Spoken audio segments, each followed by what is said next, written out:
आज 8 September 2024. Mark लिखित शुभवर्तमानातून घेतलेले वाचन. येशू सोर प्रांतातून निघाला आणि सिदोनावरून दकापॉलिस प्रांतातून गालिल समुद्राकडे परत आला. तेव्हा लोकांनी एका बहिऱ्या तोतऱ्या माणसाला त्याच्याकडे आणून आपण याच्यावर हात ठेवा अशी त्याला विनंती केली.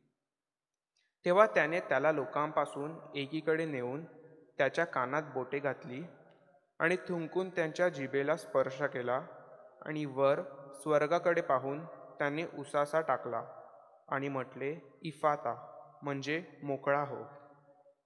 तेव्हा त्याचे कान मोकळे झाले आणि त्याच्या जिभेचा बंद लागलाच सुटून तो स्पष्ट बोलू लागला. तेव्हा हे कोणाला कळवू नका असे त्यांनी त्यांना निश्चून सांगितले.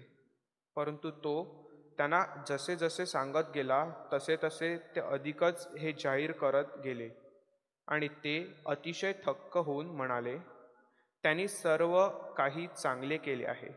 तो बहिऱ्यांना ऐकण्याची आणि मुक्यांना बोलण्याची शक्ती देतो.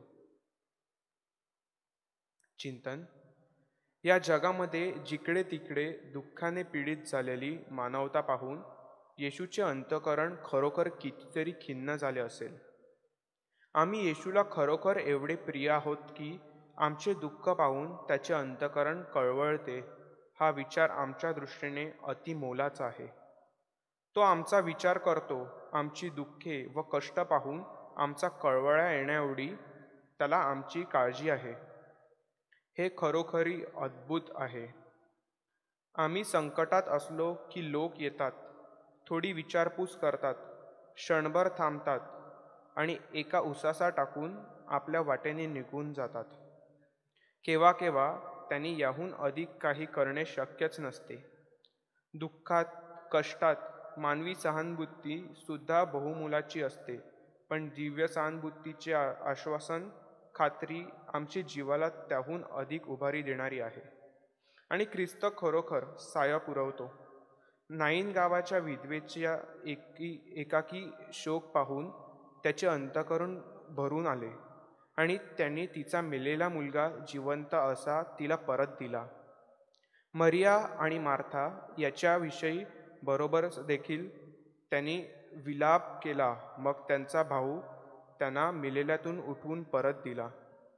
आता या बहिऱ्या मनुष्याचा अगतिपणा पाहून त्याने उसासा टाकला आणि मग त्यांनी त्याचे कान उघडले.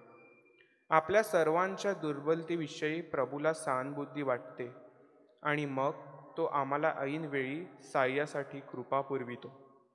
आम्ही आमचा सर्व अशक्तपणा, दुबळेपणा ख्रिस्ताकडे आणावा. तो ते सर्व घेईल आणि त्यांच्याऐवजी हरवलेल्या सर्व शक्ती आम्हाला देईल.